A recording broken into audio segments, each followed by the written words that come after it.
Hello, good morning, good afternoon, and good evening to wherever you are. Welcome again to our fourth episode of Scaling in APAC.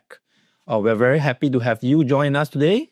And for some of you who are here for the very first time, Scaling in APAC is a program put together by both MediaShock and Scaler. And we want to empower, and our mission is really to empower organizations and founders who are keen to grow in the APAC markets. And we do this by inviting expert guest speakers and who have walked the path and who have got real better scars so that they can share with you the real knowledge and experience they have on the ground with you.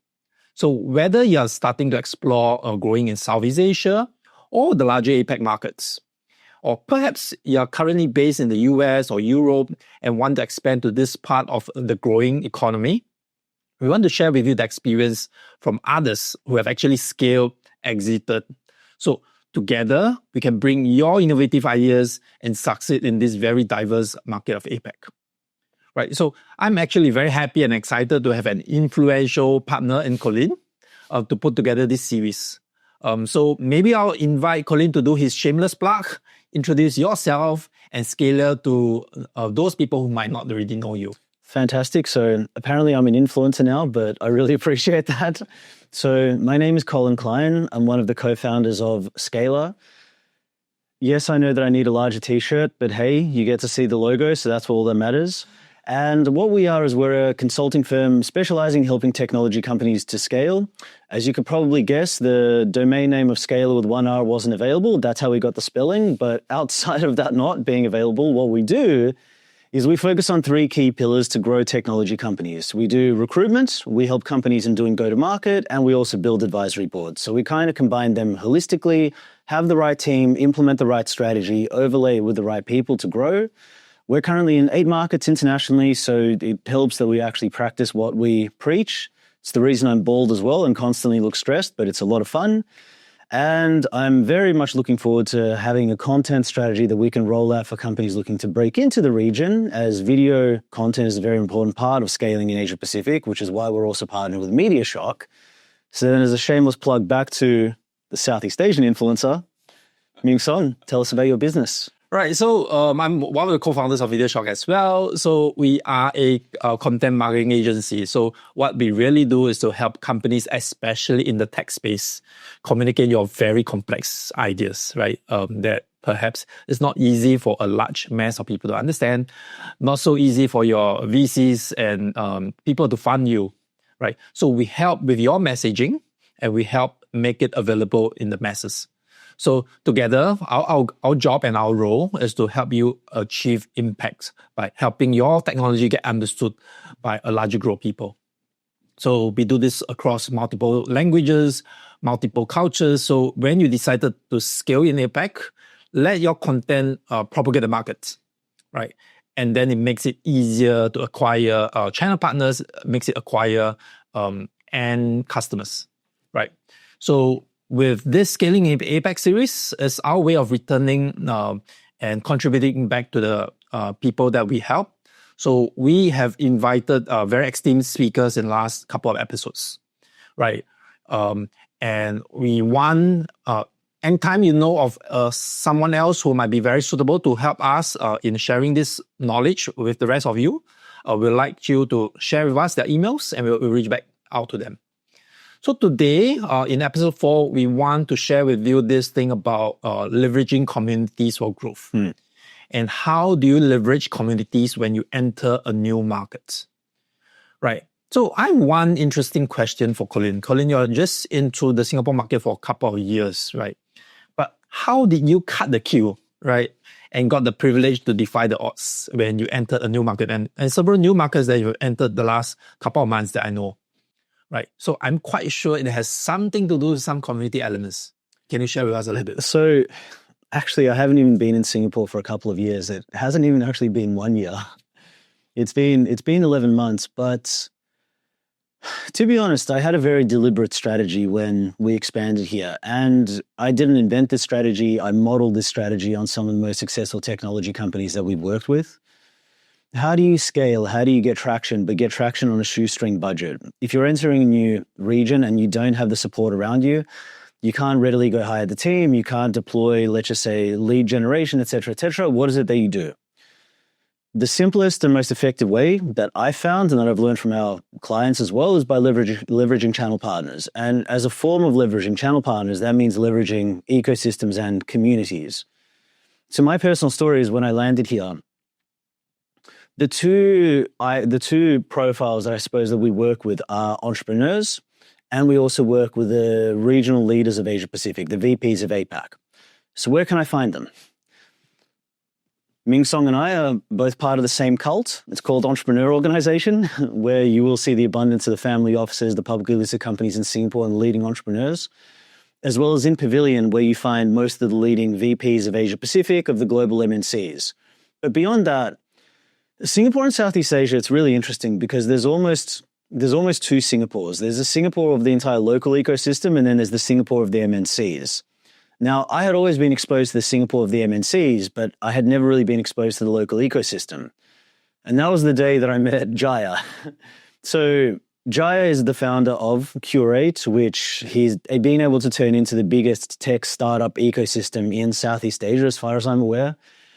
It's extremely impressive because whenever major events are on in Singapore, people actually compliment his event more than the major event that they're attending. So it's by immersing yourself in that ecosystem. It's by immersing yourself in who are the partners that are running the major events and communities, whether it's Aspire, whether it's Curate, whether it's through Entrepreneur Organization. You need to actively immerse yourself in it. You want to be able to give back and add value to that ecosystem because then it helps to spread the brand awareness of who your company is.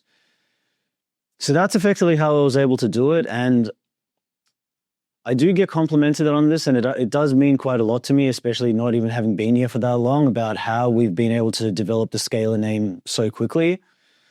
We were able to do it by leveraging ecosystems, which is why I'm very, very glad that we have the person that we're interviewing today, as he's pretty much the king of creating community here. So on that note, I'd like to introduce you to Prahlad Jaya. He's the founder of Curate, and let the big man take it away. Let's go.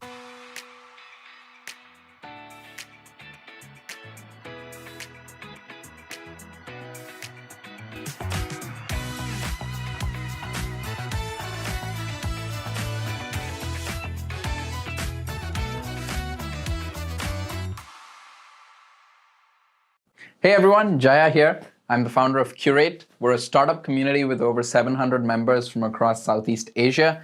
I've been doing events for over 2 years now, initially running the Singapore chapter for a global community, and Curate was born about a year ago. In total, I've done over 25 events here in Singapore, bringing together key players within the startup ecosystem, founders, investors, tech executives, board members.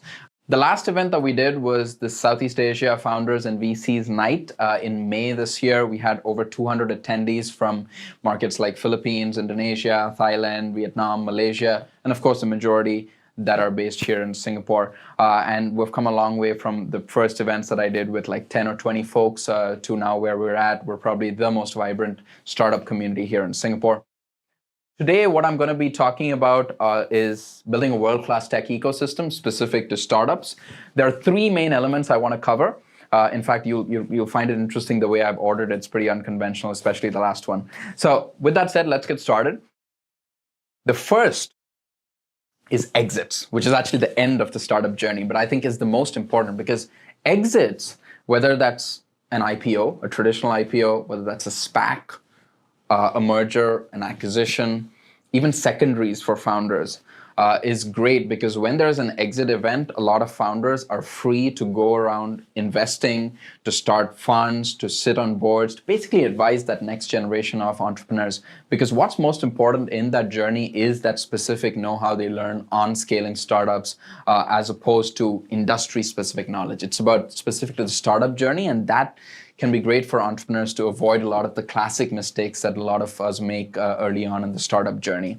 A lot of the early employees as well of these companies go on to start companies when they cash out on their stock, and that really creates a mature ecosystem. In fact, countries like Singapore spend a lot of effort in attracting these kind of seasoned entrepreneurs into Singapore because they know it has a ripple effect.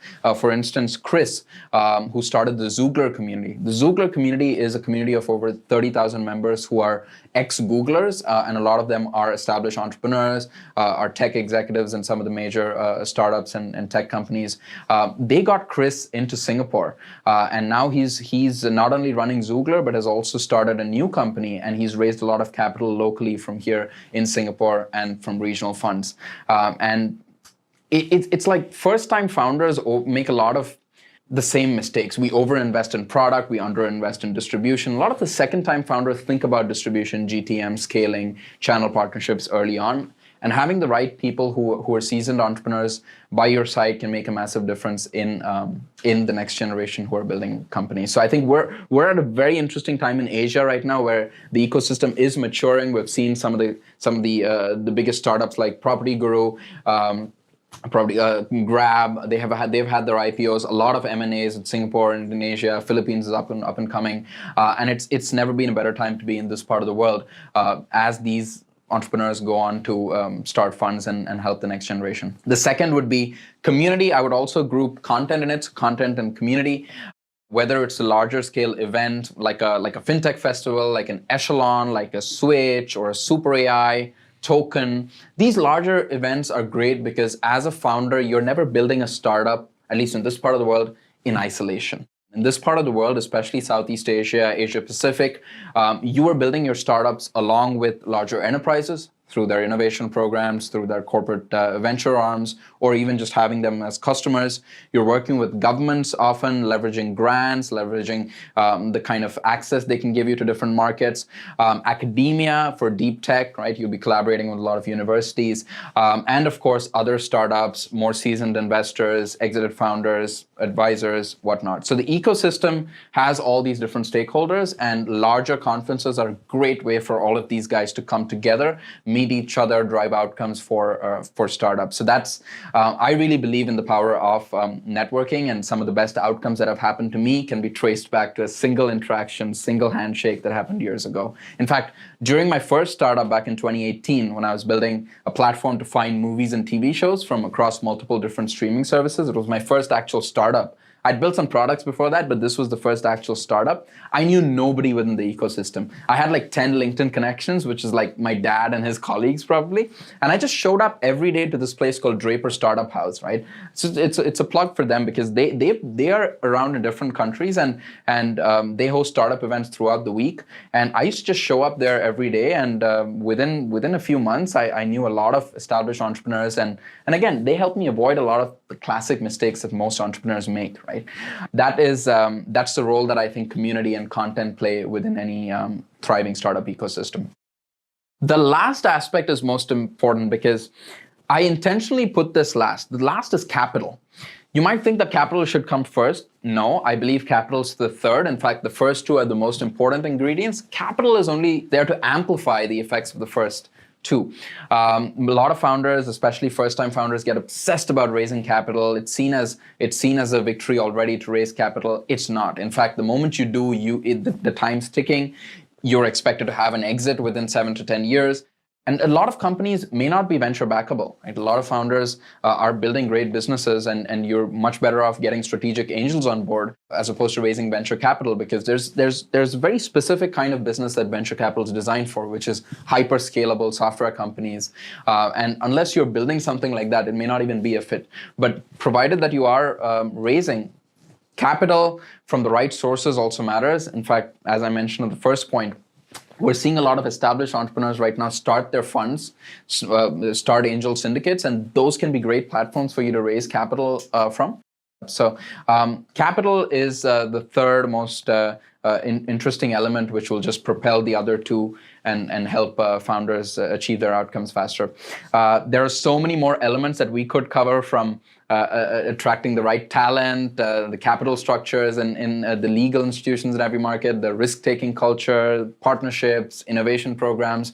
But these three, I think, are the most crucial elements in building a thriving world-class tech and startup ecosystem. With that said, excited for the chat we're doing with Colin afterwards, and thank you for listening.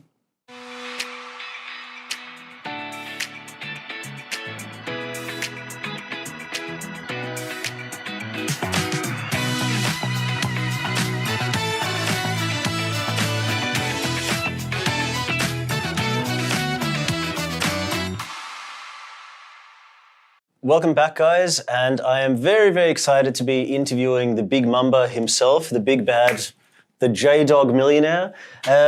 Just to set a little bit of context, I personally think that Jaya is one of the most gifted men that I've ever met in community building. So Curate is basically the biggest tech startup ecosystem in Singapore. So I went along, and this dashing man sitting right opposite me happened to meet him there, who's effectively the founder of Curate, which in my opinion is probably one of the most impressive ecosystems, probably the most impressive tech ecosystem that I've ever seen.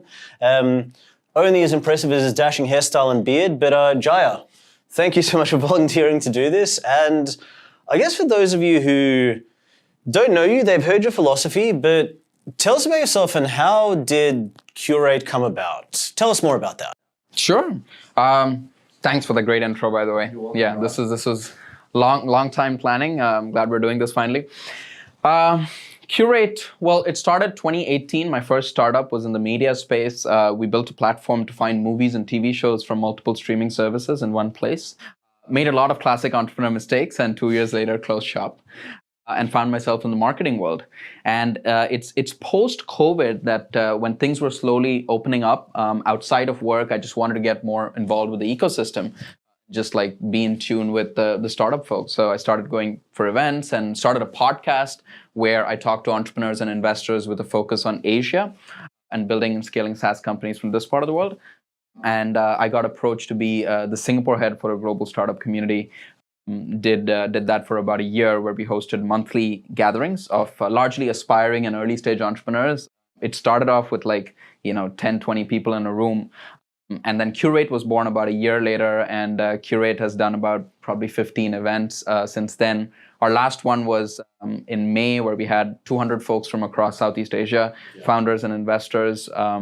Curate was really born to bring together the multiple stakeholders within the regional ecosystem and really engage them in a way that I felt was missing compared to the larger conferences and some of the more boring, smaller ones. So yeah, that's how Curate was born, and we're about a year in. I actually have to say that I think that he undersells it. Curate gets people coming in from right across the world, which is something that I found really impressive for something that Jaya basically did as a side hustle. For me, it's probably I honestly think it's the most impressive ecosystem of tech startups that I've ever seen. What do you think has made it so successful? Because I've seen other ecosystems in the UK, I've seen Australia. It's hyper engaged. The people that you've got there, it's not just early stage startups. You've got some really impressive cats there. You've got guys that have IPO'd their company on the NASDAQ. You've got multi-billion-dollar investors. There's some really interesting people there. What's been the secret sauce? Why is it as successful as it is? Appreciate everything you said, but I really think we're just getting started.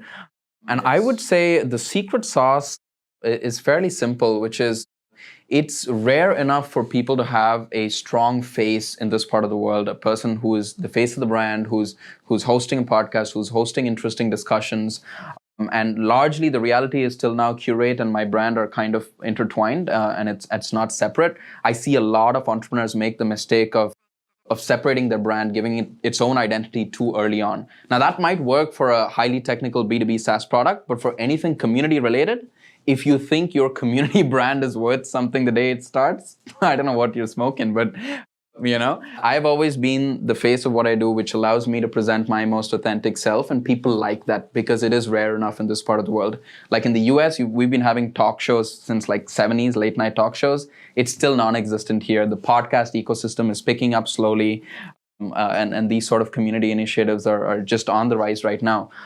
And yeah, that's the mistake I see a lot of people doing, which is from day one, you think your community is front and center, and just people are not engaged by it. They need a face. People need a face, and then once it's strong enough, you can afford to separate your community from your personal brand. But till then, I think it's one and the same, and you should be striving to build a strong personal brand which people can relate to. The formula for growth is you need to nail 4 parts. You need to nail marketing, partnerships, PR, and sales.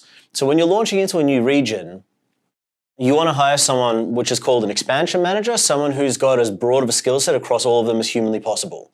But what they're talking about in partnerships and PR and marketing, that person needs to be able to put themselves out there, be able to get onto podcasts because they are effectively the face of their company.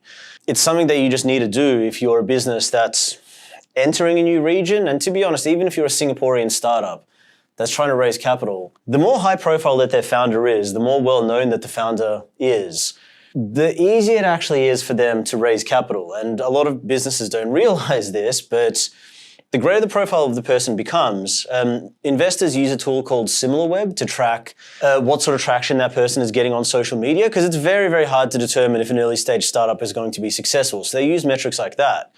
So how does that then tie into Curate? Well, in my personal story, when I landed in Singapore, I needed to get exposure across the ecosystem as much as humanly possible. That Curate was basically that gateway. And I'd openly suggest this to any overseas audience that's listening to this. Curate was very much just a skyrocket effect of being able to get stuck into the ecosystem, really broaden out what we're doing. So for me, ecosystem and community is a crucial part for international expansion and for even going for a cap raise. I'd love to hear your thoughts on that, Jaya. The reality is, in this part of the world, startups don't just get built in silos, right? You have to be working with larger tech companies with their innovation programs, forming partnerships with them, whether that's a CVC or innovation arm. You want to be talking to them. You want to be talking, obviously, to other startups. You want to be talking to angel investors, VCs, governments as well in many cases, right? Plays a crucial role in Singapore's ecosystem. In fact, EDB plays a very important role in getting the right people to move to Singapore to start their companies here. Thank you, EDB. Essentially, there are all these stakeholders, right, that form what's called the ecosystem, and you are not building in a silo, right? And that's the nature of our regional startup ecosystem in this part of the world, whether that's Southeast Asia or APAC as a whole. And whether it's the larger conferences or the more intimate gatherings or the vertical specific communities, networks, membership clubs that are built out, it's to facilitate that interaction between these stakeholders, because that's how you drive results. As you mentioned, your initial sales, your initial channel partnerships are going to come from one of these key players. And I'm trying to build a forum that makes it easier for anyone to skyrocket their growth and connect with all of these guys. So that's essentially what I think about the ecosystem, which is, you want to be connected to all these players as soon as you can within the vertical you're building, just so that you can have a partner strategy from day one. You can be international from day one, rather than following a more waterfall-like approach like back in the day. I'll tell you another thing that I found interesting. Curate is usually hosted around the time of a major tech conference in Singapore. The last one that I went to, the Curate event was better than the actual conference. To be honest, I find that, look, you can, tell me if you disagree, but Singapore loves a conference. There's a lot of them, especially. Yeah, it is. And there's some really good conferences, to be honest. But I find that, like, Singapore FinTech Festival is the one that I've attended the most. But you're not going to get deals done at Singapore FinTech Festival. It's just not going to happen. You've got delegations from right across the world. Everybody's trying to meet UOB, DBS, etc., and you're just not going to get their time or get their mind share. Plus, because there's people constantly coming in and out, that they need to try and be prospecting and speaking to people. And I've just found that most conferences are the same. It's the events around it, that's where you get the most value. And what I've particularly found interesting about Curate, especially coming from Australia and seeing the Israeli ecosystem, Silicon Valley's, the British ecosystem, is it's the people that are in attendance. Because in Australia, yes, you're going to have startups, you're going to have accelerators. What I found really unique here, and potentially it's because Singapore is also a smaller place, is that you've got people from the government floating around. You've actually got quite a few people from the government that are supporting the ecosystem. You've got corporate venture capital. I remember I attended, Citibank was there, DBS is there, Plug and Play Ventures, like I don't even know if those guys spend time at home. They're basically at every single networking event that it is. But then it's just the hyper successful founders. Like you introduced me to Prashant from Money Hero. He's there. You're not going to get that intimate access to people like that at a conference, but you'll get that in something which is like a relaxed setting, networking event. That's the reason why I find that Curate's gotten the traction that it has, that people legitimately fly in from across the world to attend it. How do you feel about the fact that you accidentally stumbled across it? No, I think you brought up a great point, which is there is this idea of event fatigue setting in right now. There's just so much going on that people don't know where to go. Like everyone's giving out free tickets to every major conference, and you're just confused.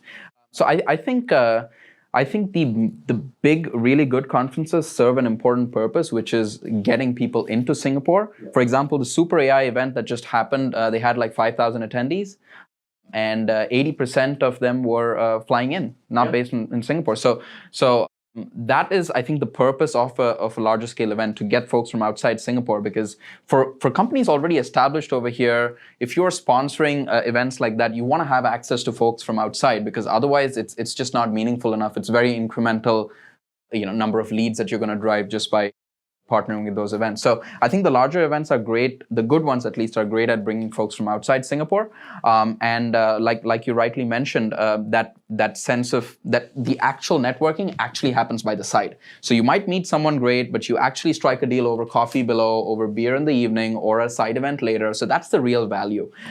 And we want to be in a position to drive those outcomes for founders and VCs here. So in fact, a lot of the first 10, 12 events that I did were like fireside chats or panel discussions. And when I started Curate, we did a little bit of that, but we've done about 5 or 6 editions of the Founders and VC Networking Night, which is absolutely no agenda. Even I barely speak. Come straight network. There's no panel, there's no fireside, there's no discussion, there's nothing. Because unless I have a world-class speaker, like we have right now, right? There's no point just doing a discussion. Everyone's there to network. Let's get straight to the chase. Let's just network, right? Now with Curate, it started off as like a side format. The first Founders Evening was just like 10 people in a condo barbecue, and we just did it for fun. And then we realized people actually like it. There's no discussion, there's no presentation, but there's an enormous focus on curation. So all the 10 people that were there were funded startup founders. Yep. And from 10, we've now scaled it to 200. That day, we had about 100 people rejected for the event, just to make sure the quality of audience was there. Because only when you have that quality of audience, you have quality interactions and you attract more quality people. Have you heard of Rory Sutherland? No. Rory Sutherland's the vice chairman of Ogilvy, one of the biggest marketing agencies. And he's also leading the behavioral science unit, which is a very interesting arm within the company. He's on a bunch of podcasts, and I had him on my podcast as well. And one of the most interesting things he shared was, in B2B, your decision makers are often not the users of the product. In B2C, your decision maker and user are often the same person. But in B2B, you're often selling to a CIO, a CTO, a head of Dash, right? And the user is like 1 or 2 levels below, right? And it's interesting you talk about the markets, because for many B2B companies, as much as people say Singapore is a small market and all that, you just need to get into enough enterprises, which are all headquartered over here, right? Yes. Instead of entering markets like Indonesia and realizing that actually very few companies can actually afford your SaaS product. So get them right over here. Build partnerships for across the region. But yeah, this market's probably big enough because we have the biggest representation of the Fortune 500s over here. So you can strike all those partnerships right here. Yeah, a lot of people don't recognize that. I've spoken to many founders, and they ask, okay, why Singapore, but it's a small market? So who do we sell to? DBS, UOB? It's like, no, man. Citibank, HSBC, Shell. Like, the companies base their HQ of APAC here. The decision making, it doesn't need to be a Singaporean company. The global businesses have come in and they've set up and they've based their headquarters here. That if you want to try and do a deal in Australia with a Citibank, to be honest, chances are that procurement process is going to get run out of Singapore.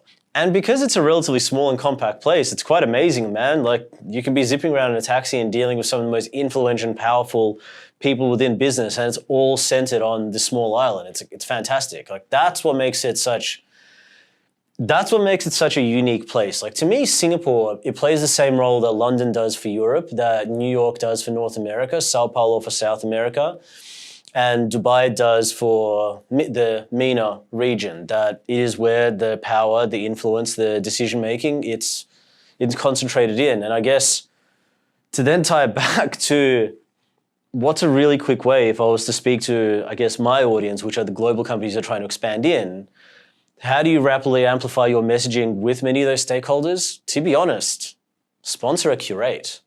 Not to try and plug you, but it's true. No, but it's true. It's true. Like, if you want to access an enormous pool of VCs, if you want to access corporate venture capital, if you want to access, here is an ecosystem where there are so many leaders that oversee the procurement, and this is how you can get in front of them rapidly. Like, that to me is one of the most compelling reasons why I think that a global company should consider Curate as a part of their market entry and market expansion strategy. I know he's obviously going to agree, but I'm saying this because it's also something that I truly believe in.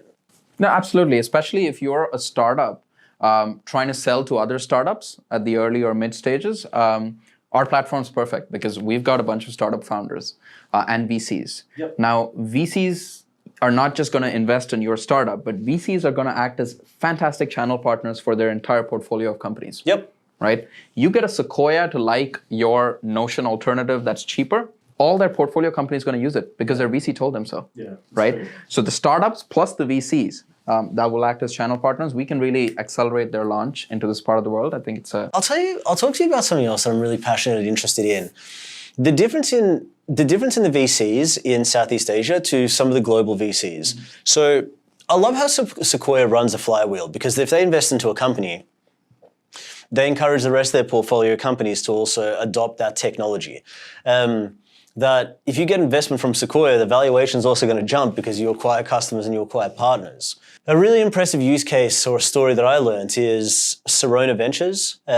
So the gentleman who founded Sirona Ventures, his son founded Deal, which is now the world's fastest growing SaaS company. And when the dad, his name is Philippe, he looks at software companies that they could invest into, and if it's something that is sold into CHROs or CFOs, he can call up his son and say, hey, mate, I found this So he doesn't say mate because he's not Australian, he's French, but if he was, he'd say it. Monsieur. I found this, yeah, exactly. I found this company to invest in. If we deploy the capital, is this something that we could integrate into Deal? Deal has people in, let's say, 80 plus countries. It gets embedded. Company gets traction in 80 markets. Valuation skyrockets. Make money. It's genius. A lot of the VCs here, different to in other parts of the world that I've seen, people predominantly come up through an analyst background, a management consulting background, whereas I don't find many people that have actually come up through, I've been an entrepreneur, or I've actually been a VP and I ran a tech company before. That's just some of the differences that I've seen, but I'd love to hear your take, man. This is just like as a new Ang Mo in the country. Because we are right at that maturing point of the ecosystem where startups have been around for 5 to 10 years now. We've had a couple of exits, but it's still maturing as an ecosystem. And we're just at the point where there's a flipping of what you just shared, which is we're going from funds that are managed by financial folks who are running, who were working for the biggest banks or family offices. Like 40% of the family offices in Asia were in Singapore, right? Yep. But how relevant is that for startups? It's a very different play, right? We are just at that cusp where we're seeing the Prashants of the world exit a company, then go on to angel invest, sit on boards and advise the next generation, maybe sit as an LP in a couple of funds, right? But I think that's a gradual process, and Singapore is right now going through that, which is why it's never been a more interesting time. But I think it's a function of the exit landscape, essentially. How many companies are getting acquired? How many companies are going public? How many founders are having secondaries, right? Because once founders are free to go on to have interests outside of their main business, they go on to want to help the next generation, and that's through all these means, and I think that's a very healthy thing. So we're seeing a lot of founders start their own angel syndicates, start their own funds, and there the mentality is very different because then they would be asking themselves the question, what would I want as a founder, right? Yeah. What would I have wanted in a VC? It's a very different mentality from just deploying capital. Do you know what? There's so of being founder friendly.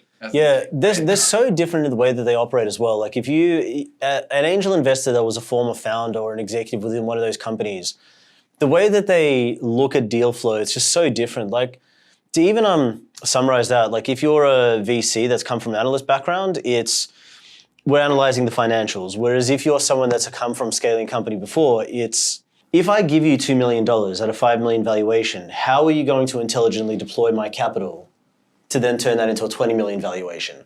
But I can also help to coach and mentor and to guide you. around that. So that's what I found has been particularly interesting.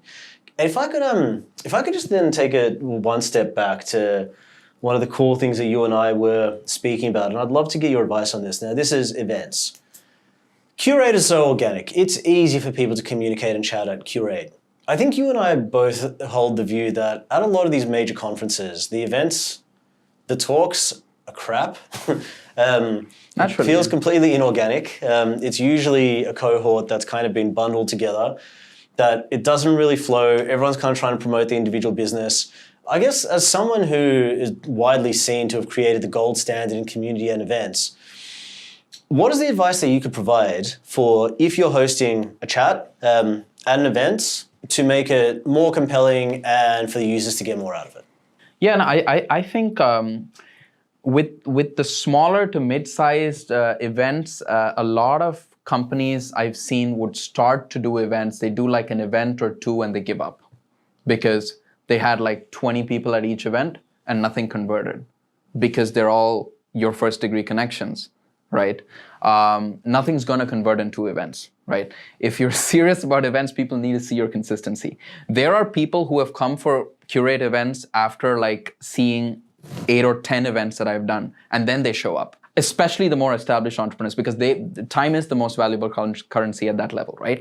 And people need to see that consistency.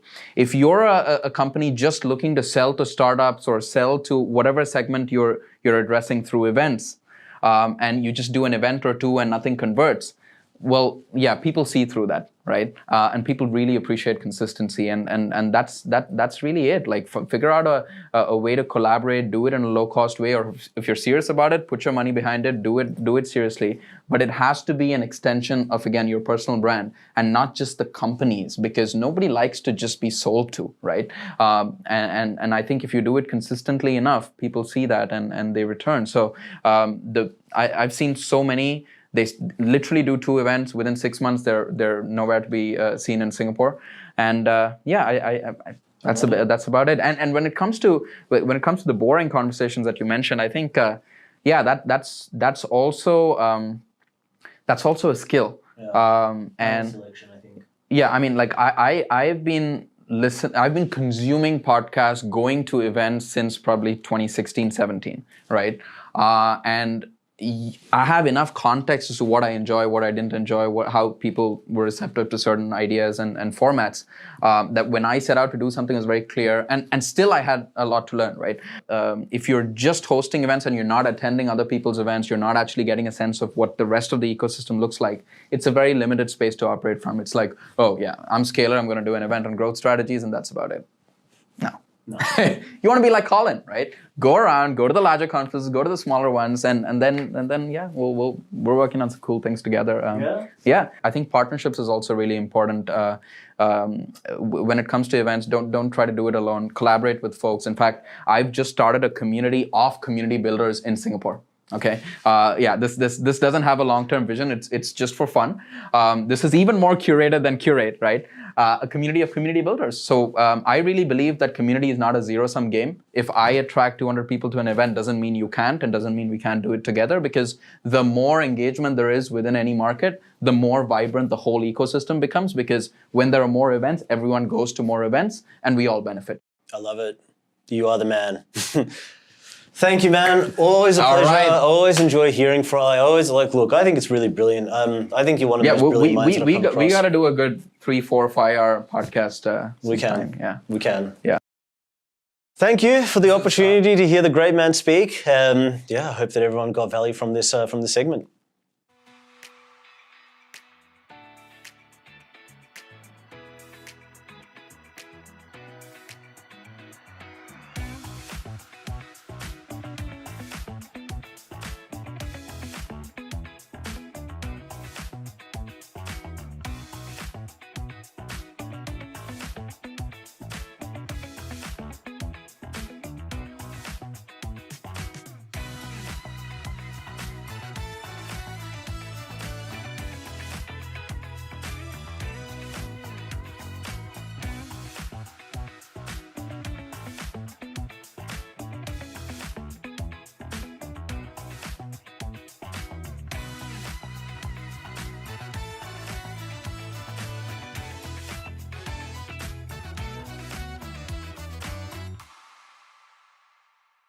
Wow, that was a great session you had with Jaya.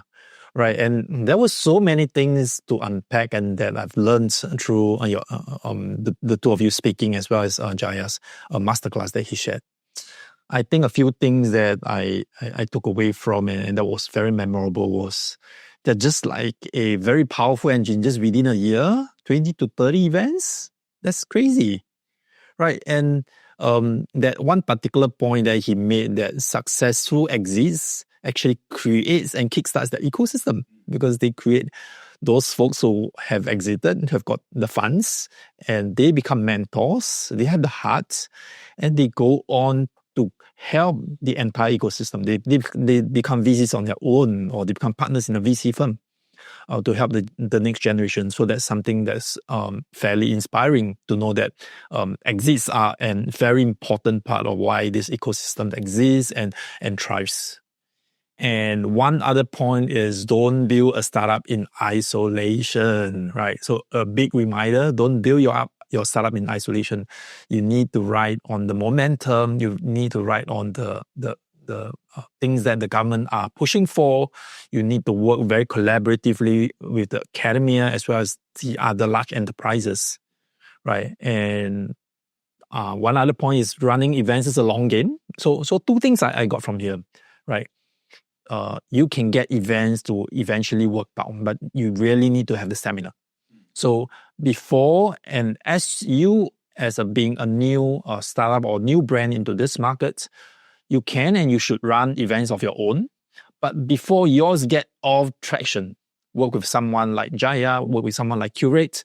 You rent his resources and be part of his community alongside as you are trying to build your own event and your own stuff as well. So it needs to be both, not just one, because it takes time. Remember, he specifically mentioning that it took one person to kind of get exposed to 8 of his events before he kind of remembered, and bothered to come and be part of it, right? So it's not going to be that simple. So work with someone who is really warmed up the audience, right? Be a sponsor, right? Yeah, remember that I plugged it for you, right? Be a sponsor, right? For him, be a sponsor or just participate in it, and you will speed track things. Yeah. Yep. What about you? So I like how you mentioned rent an audience. So basically, you can rent Jaya as well. For rent. I like the way that you worded it as well, that you need the stamina for it. You are absolutely right. It's not just events. Like, even if you're a newcomer into the region, you also need to have a social media strategy. You're not going to post something once and then expect huge results from it, because ultimately it's one of those things that comes from consistency. The thing is, most people give up. They admire the people that have got the huge following, but what they don't realize is that that following didn't come off the back of some inorganic talent. It essentially comes off the back of persistency in doing it. And then it compounds and compounds and compounds. And one person discovers you, and then more people come, and then it's just like a multiplier effect. So when it comes to events, such as hosting your own one, I'm a very, very big fan. If you're new to the region or trying to build up your following, work with companies, use the megaphone strategy. Work with companies that already have quite a substantial following within that market. Find a hook that you can add of value, so your own unique skill set or your own unique follower base that you can embed to that company and host something with them. Everybody knows who that business is. They may not know who you are, and it's a really easy way to actually drive the awareness of your own business, which is a fantastic market entry strategy for expansion into Asia Pacific. When you start doing your own events, honestly, consistency is key. I strongly recommend initially work with partners, work with like 4 or 5 different partners, so you establish and you build out your own brand name. And then when you want to start going it alone, you can. Or I recommend continue to work with partners. It actually just gets more eyeballs onto the company. It allows you to be able to grow even faster. But one way or another, I think it's absolutely incredible what Jaya was able to effectively achieve. And for anyone who hasn't been, I strongly recommend getting out to some of his events and seeing how well developed that ecosystem is. It's something that we did. It's something that I've seen other companies do. It works. And for those of you that are also on this call right now, we'd like to invite you to leave some of your comments as well as questions for the Q&A, and we're going to be addressing them in this session. So to kick things off, we have Eunice Johan. The speaker talked about exits as his first post. Where can we get advice from the community that are startup specific, especially relating to exiting, but wouldn't that be seen as too money-minded by the community? I'm sorry for some of my breathing. I have got asthma. I'm still trying to adjust to some of the Singapore fans. Do you want to kick, we can both answer this, but Okay. kick it off. Right. So the speaker talked about exits, right? And how we can get advice from the community that are startup specific, especially relating to exiting. Wouldn't that be seen as too money-minded by the community? But it is an ecosystem. It's an evolution. I would say this is a life cycle, right? As much as, I forgot whether Jaya said that, there are good and positive things when large enterprises does elimination exercise, meaning they let go of people. On one hand, we see it as cruel, but on the other hand, they actually have very motivated folks who go on and do startups. So in the same vein, we have folks who are successful and they get an exit. On the one hand, you see it as money-minded, but on the other hand, a lot of these folks actually go out there and become a mini VC of their own, or they become partners of a VC firm. And they go out there and start to help the next generation. So I don't see how it is money-minded, because if your business is successful and valuable, someone wants to pick it up, you have proven your point that you have a good model, you have a good product that the market asks for, and a much more successful fund from a VC or much larger enterprise thinks that you might be a good fit. So I think it's just a life cycle of how this entire ecosystem works. What I would say is, if your community thinks that's too money-minded, then you're probably in the wrong community. Honestly, the fact is, founders don't start their business for the love of constantly stressing about cash flow and making payroll and all of this. Founders openly talk about things like how to be able to raise. If someone perceives they're talking about how they're going to raise as money-minded, then you probably shouldn't be doing it. It's just the reality of it. Like, you start a business because you want to achieve something. That I think it's something that people should be speaking about, because a lot of people are still going through the struggle of how to be able to raise, as not a lot of people have gotten to the point of exit. I love it if the founders that have already achieved exits are able to give back into the community to be able to help the upcoming next generation do so. Like our mutual friend Anshul from TapSquare, who's one of the top 20 biggest exits in Singapore. It's the wisdom of these people and how to do it, because nobody ever gives you the formula in the playbook for how to eventually build your business and then sell it. So you can learn from the people that have actually done it. As ultimately, let's be honest, Singapore is not cheap, so I don't mind being money-minded to pay for my increased prices of salted egg. Yeah. That question is Yen Lin. So I loved how Jaya said he just showed up and started building his network from there. There's so many events happening all the time. My God, yes, there is. How do we decide which ones to go to and which ones will benefit me most? Mind if I just take this? Yes. I'm going to share my personal opinion on this. I have attended many events, from Money 2020, Echelon, and Money 2020 in Vegas, Singapore FinTech Festival. I was just at GITEX and North Star. The reality is, when you go to the events, you really have to work hard for it. I strongly recommend plan your agenda in advance. For anyone who's ever been to an SFF, it's colossal.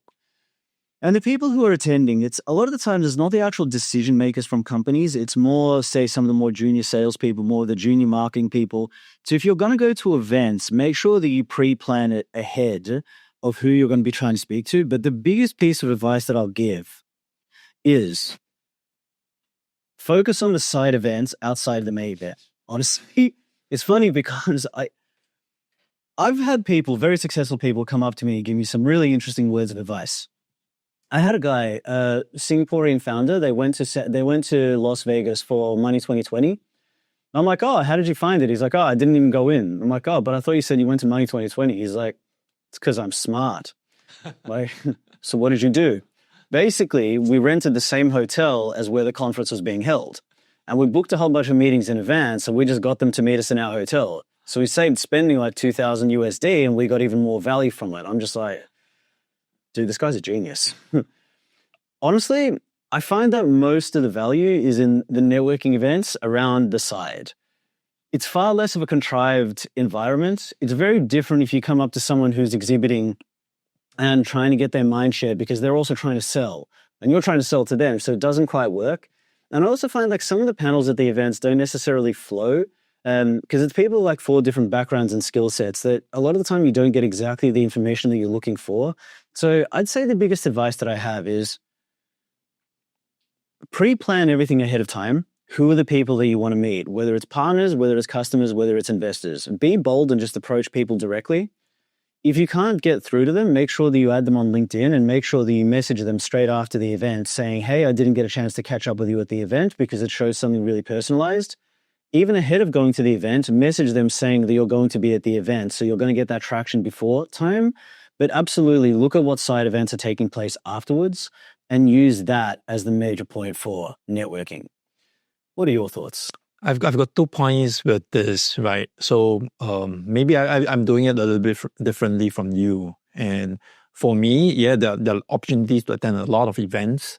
So instead of asking me which events to go, I dedicate my time, maybe 10% of my time, to attend events, right?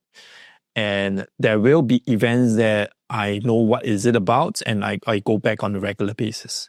But I think I also dedicate a small percentage of my time to just be random and just go for it anyway without expecting anything. So that's a little how I think. Because similarly, like I think Jaya also mentioned that one of his effective leads came from something that was a while back and he went in without expecting anything. Yeah. And things just got back. So it's a little bit of a gamble of sorts. But there will be some occasions or some events that you attend that you don't typically go for. So that's your, to me, R&D cost, right? Do something totally different. And the other point for me is following up is a huge part. And I love how you emphasize that when you are doing networking, it is networking. You're working. Right. And a huge part of that is the follow-up, right? Especially if you're meeting someone for the first time in that particular event, the first few messages, the first few touch points that you have right after that, the next day, the next 2 days, is going to be crucial, right? That's where the success comes from. Yeah, you can have a good time speaking to them for half an hour, but I don't think that's the most effective use of time in an event, especially if you're meeting them for the first time. And these days, I, being an introvert, will try to use this little trick. Get someone in the event to introduce to someone else you should get to know, right? So that's my little trick so that I don't feel as suffocated. I tend to freeze up when I meet someone for the first time, right? That's a secret. I don't know whether you already know, right?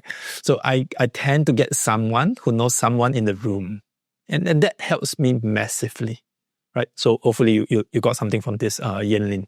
Can I just add one more thing? When you attend events, a big piece of advice that I would give is seek to be memorable. And what I mean by that is there's a lot of sales representatives at those events going from booth to booth, coming up to companies and asking, what do you do? A vast majority of companies are approaching other businesses and asking, what do you do?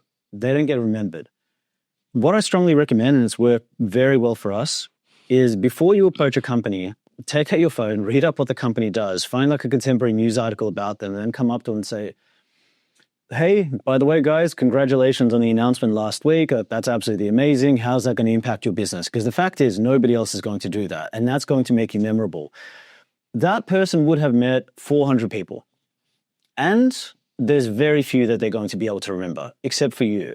So if you also do a little bit of research in advance, you don't need to do it the night before. You can literally do it at the day of the event, like who the company is, and just Google something quickly, come up to them and like comment on that. It's going to make it memorable, and it's going to make it really, really easy to set a meeting with them afterwards. That's what I would recommend. Great. So we have the next question from Pratibha, right? I am not an entrepreneur, but my company sends you for such conferences from time to time. Congrats that your company, you're attending this on company's dime. But how do I leverage this to gain a network for my own startup in the future? Right? You want to take this, Sis? Sure. So look, I'm a big fan of doing things on the company's dime. My recommendation is this. If you want to start your own startup in the future, the more people that know you, the easier it is to raise. What people don't realize is that a company that's pre-seed to anywhere like Series B, you are the brand of your own company. It's why everybody sees me with this, because I am effectively representing my brand. And people that are going to be investing in you are going to be investing into you. So the more people that you know, the easier it's going to be, because you've effectively built your own personal brand. My recommendation is when you go to the events, seek to be memorable, seek to connect with as many people as humanly possible. Like what it is that I do and how I leverage it is if there's a company of interest, I'll research who they are in advance, go straight up to the person that I want to target and say something which clearly shows that I've done my research. And I'll try and connect with as many people as humanly possible. They'll add me on LinkedIn and then I post on LinkedIn. Because even if I didn't get a chance to see them, they're constantly seeing me adding and posting thought leadership that it builds and builds and builds the brand. So if you're looking at having your own startup in future, remember, the more people that know you, the more people that trust you, the more people that resonate with your brand, the easier it's actually going to be to scale your startup. It's going to be easier to get customers, easier to get partners, easier to raise venture capital, easier to get angel investors. So just be cognizant of it. When you're there, be memorable, network with as many people as humanly possible. Many of the people that you meet and that will add you, chances are you may not have a follow-up call with them. They'll get busy, whatever it is. But because they've added you on LinkedIn, they're constantly going to be seeing your profile if you're also now posting and putting out thought leadership out there. So attending events, it's on the company dime is great because you're effectively building that groundswell of brand awareness so that when you do choose to do it, you're going to be starting off on the best possible footing. That's what I would recommend. Yeah, exactly. That when the company sends you for conferences, you're spending their dime. Obviously, I would do my part, my level best for whatever the company sends me there for. But it is the age of personal branding, right? Well, you will do your utmost best for your organization that you're part of at this moment in time. In 3 years' time, those folks whom you have met, added you on LinkedIn, remember you as that person. Yeah, they might know you as a representative of that particular company. But you will have your name stuck in their heads, and they will grant you the opportunity for them to meet up with them in your new capacity. So I think it's a win-win, right? So learn to get out there a lot more on company's time at that point in time, and it will make your follow-up journey as a startup founder a lot easier. So go for it.